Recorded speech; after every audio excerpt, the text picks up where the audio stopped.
11 minutos nada más para llegar a las 15. Estoy acompañada con una obra autoral importantísima. Así como estuvo Victoria Villarruel en el estudio, hablamos recién con Mercedes Colombres, allí la veíamos en la pista y llegó, que estaba desde antes, la economista Natalia Motil, autora de este libro, La Guía Secreta del Liberalismo Argentino que el sistema quiere ocultar.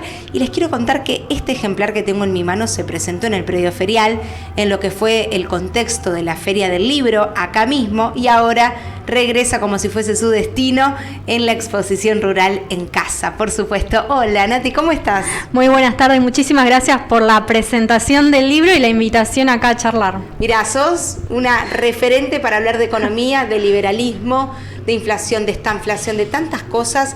Sé que también sos uno de los eslabones sociales, soy un profesional de la economía, una profesional en este caso, más requeridos, ¿no? Creo que es un gran momento para ustedes porque está trazado cada vez más los problemas y las expectativas para que así se resuelva. No te voy a preguntar todas las dudas que tengo, que seguro vos también compartís algunas conmigo, pero vamos al centro, ¿no? Campo, gobierno. ¿Qué podemos hablar de este presente económico? Y allí vamos a ir desglosando lo que se viene. Bueno, el gobierno actualmente está en un plan de allanamiento del camino para una gran reforma monetaria, fiscal, lo que venga. La realidad es que la herencia del gobierno estaba bastante pesada, habían heredado una bomba de tiempo, sobre todo en lo que es el Banco Central, y para mejorar el balance del Banco Central era necesario equilibrar lo que son las cuentas fiscales. Y acá entra en juego por eso el rol del campo y las expectativas que uno tiene de, bueno, si le van a bajar las retenciones o no, si van a tener alguna facilidad fiscal o no. La realidad es que el 2024 es un año bastante complicado, ya sea por los factores locales, porque es un gobierno de transición que está llevando adelante una serie de políticas económicas muy austeras, ya sea desde el plano monetario como desde el plano fiscal, y además conjuega el plano externo, que también empieza a ser bastante complicado para países emergentes como el caso de la Argentina. ¿Por qué? Porque ya nosotros estábamos estimando desde por lo menos mediados del 2023 que iba a haber una corrección de los precios de las commodities a nivel internacional. Entonces, uno que estima, sí, lamentablemente nos van a entrar menos dólares del frente externo para los próximos años. Además de que se suma otro factor que ya aquellos países emergentes que presentaban cierta volatilidad en el crecimiento económico, resultado de esas fluctuaciones internacionales de los precios, ya empiezan a responder cada vez menos. Entonces ahí te da una señal de que el campo no va a poder tirar de la carreta durante muchísimo tiempo y va a necesitar cierta ayuda también desde el Estado. Ahora bien, ¿por qué hago todo, esta introducción? Porque justamente, tuvimos varios meses de superávit fiscal, producto en parte de la motosierra, porque sí es cierto, recordemos que 4 de cada 10 pesos del ajuste se hizo, ya sea porque se cortó las transferencias discrecionales hacia provincias, se cortaron con la obra pública, pero también es cierto que hay una parte que viene desde la liquidación del sector agroexportador por la corrección que tuviste en el mercado cambiario y también por, la recaudación del impuesto país. Entonces ahí hubo un efecto que, favoreció ese equilibrio en las cuentas fiscales. Ahora estamos empezando en el segundo semestre, en el cual ya primero está saliendo el periodo estacional de mayor liquidación y además empieza, a pasar el periodo de luna de miel en el que vas a tener que, me parece, un poco dar el brazo a torcer, sobre todo en una Argentina que viene con caída económica fruto de las propias políticas necesarias para estabilizar fundamentalmente lo que es la inflación. Bueno, ayer, Natalia, fue un día clave donde se habló y el campo comunicó cuánto se liquidó ya, porque hay también una especie de sentimiento o de clima en lo que es tranquera dentro del campo argentino, donde el Estado está esperando un poquito más del campo respecto a liquidación. De hecho, la prensa internacional viene y recorre los campos argentinos consultando a productores, cómo es la relación y qué protagonismo termina teniendo el campo, que nunca lo dejó de tener tampoco. Efectivamente, excelente pregunta, y es cierto que tampoco es culpa o responsabilidad del campo en ese sentido. ¿Por qué? Porque hoy la realidad es que tenés un desfasaje entre los dólares, la cotización de los dólares financieros y la cotización del dólar oficial. Entonces, ¿Qué es lo que uno hace? A ver, ¿cuál es el simple cálculo del que tiene que liquidar? Bueno, por un lado, estima, cuál es el riesgo de dejar la producción en las silobolsas. El segundo factor, ¿cuánto va a ser el tipo de cambio? Si va a ser más alto mañana o no, se va a mantener. Y bueno, si vos mirás las reservas del Banco Central que están cayendo, ves que, hay algún tema en el plano internacional que no te está cerrando, y por otra parte, tenés los dólares financieros que están subiendo, entonces la brecha todavía se mantiene, uno que dice, prefiero guardarlo en silobolsas y liquidar a un precio más alto mañana, aún sabiendo que los precios de las commodities se van a estabilizar. Nati, el campo dice que ese es un derecho porque es suyo. Efectivamente, es la propiedad privada, exactamente. Y lamentablemente, hasta que no se resuelva la macroeconomía, el balance en el Banco Central, y esta situación se va a seguir manteniendo. En tanto y en cuanto no tengas un mercado cambiario libre, flotante, un tipo de cambio único, estas expectativas y especulaciones que son propias del sector privado van a seguir manteniéndose, le guste al gobierno o no. O no, tal cual. Y el tiempo, ¿no? Hablaste de luna de miel, de ese enamoramiento y una realidad que es desprolija, que es urgente, que pasan muchas cosas al mismo tiempo. Hablaste de impuesto país, de los dólares financieros.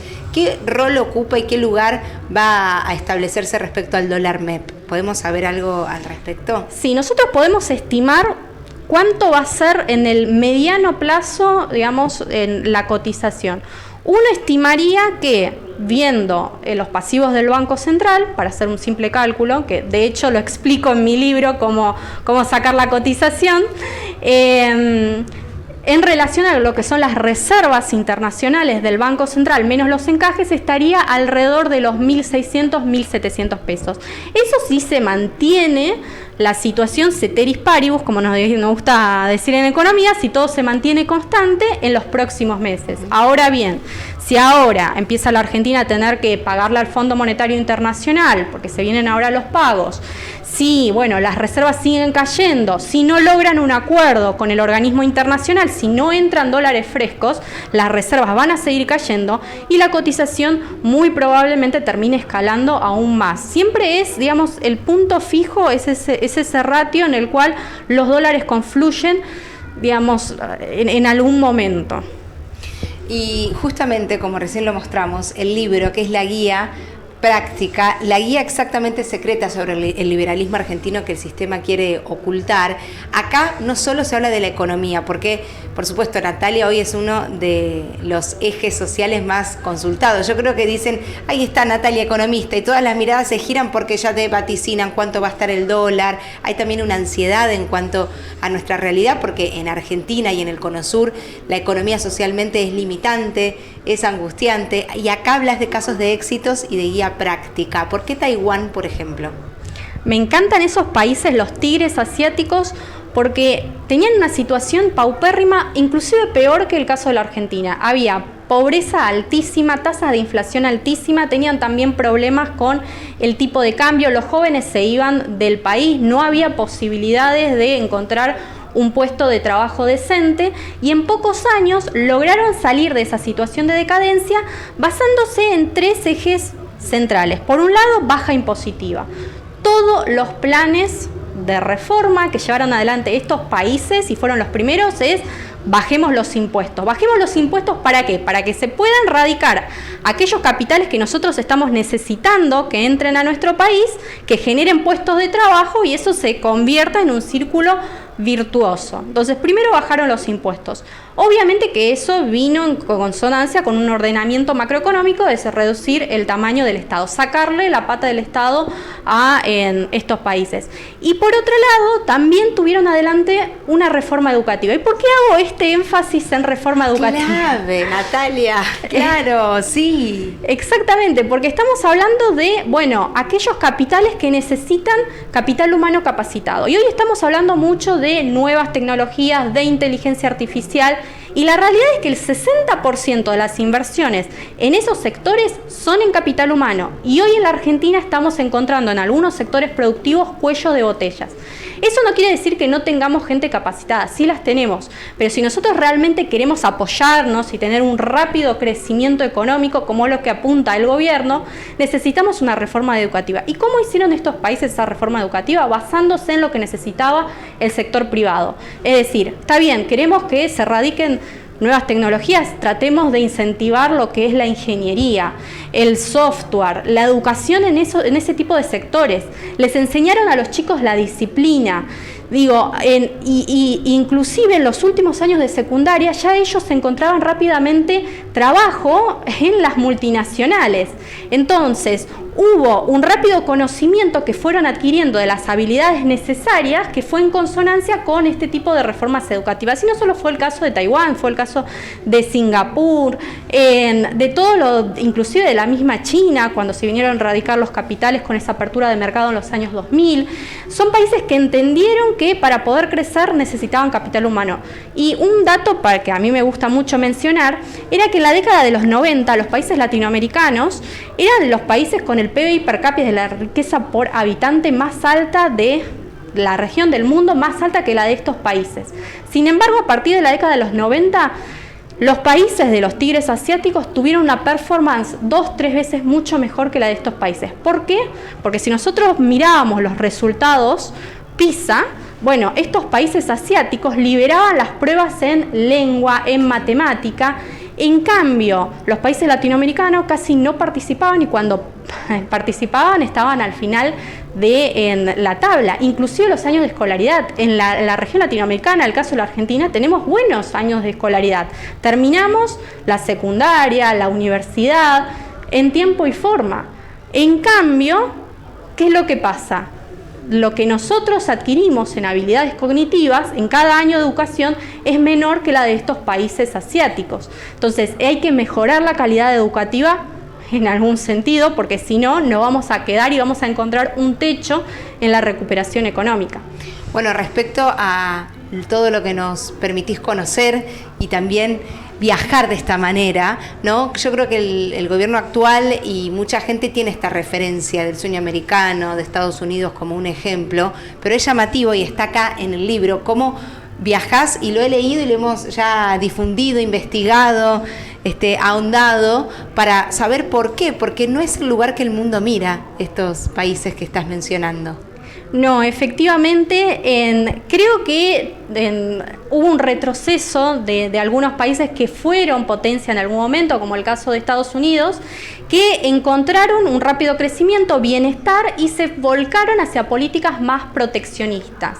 Y haberse cerrado al mundo, y hoy lamentablemente no son los líderes en el futuro, que son inteligencia artificial, que son las nuevas tecnologías, ahí ya te da una señal de las políticas económicas que se llevaron adelante en el último periodo de tiempo en estos países.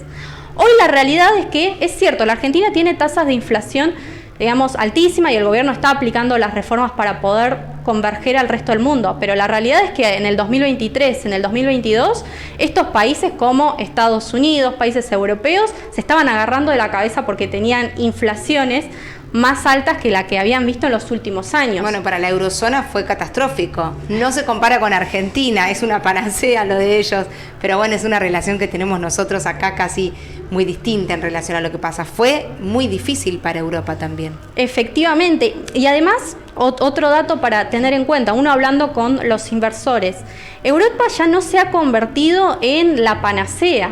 Ahora están los gobiernos viendo, bueno, si tenemos que implementar la famosa Agenda 2030, la Agenda Verde, si tenemos que darle impuestos o regulaciones a la inteligencia artificial, un nicho que vos lo podés explotar en los primeros años porque te aumenta la productividad de forma fenomenal, vos no lo estás sabiendo aprovechar y estás pensando de qué forma ahogarlo. Obviamente que los capitales siempre buscan oportunidades y hoy creo que la Argentina puede llegar a ser uno de ellos. Los tigres asiáticos ya lo son porque son líderes en este tipo de sectores y ahora se viene, digamos, la oportunidad para países de la región latinoamericana, pero hay que hacer los deberes, claramente. Claro, los deberes y también el plan de acción, ¿no? Sobre esos deberes y la aplicación. Tema de debate para continuar. Natalia Motil está con nosotros. Por último, ¿cuánto te llevó a escribir este libro? Un libro que está en nuestras manos y que lo tenemos con nosotros. Puede ser un trabajo científico, como muchas veces digo, puede llevar años. Sí, de hecho yo tenía el sueño de escribir un libro, pero hace años, sobre todo cuando empezó la revolución de las ideas de la libertad, de cierto lo que hablaba Mer hace poco. La realidad es que sí, en el 2015, en el 2016, 17, uno siendo estudiante de economía levantaba la mano y decía, bueno, yo soy la única liberal, quiero algún libro de liberalismo, y no había. O no te lo podían recomendar. Después hubo un boom a partir de la pandemia 2020 en el cual, bueno, el liberalismo se empezó a poner de moda. Y la gente, la verdad es que como el concepto de liberalismo era tan peyorativo durante muchísimo tiempo, no sabe lo que es el liberalismo, no sabe si se aplicó en otras partes del mundo. Y ahí es cuando dije, tengo que hacer algo bien sencillo para que la gente entienda qué es lo que se viene en la Argentina, porque yo estaba convencida de que se venía una revolución liberal, que de hecho lo fue con la llegada del presidente Javier Milei.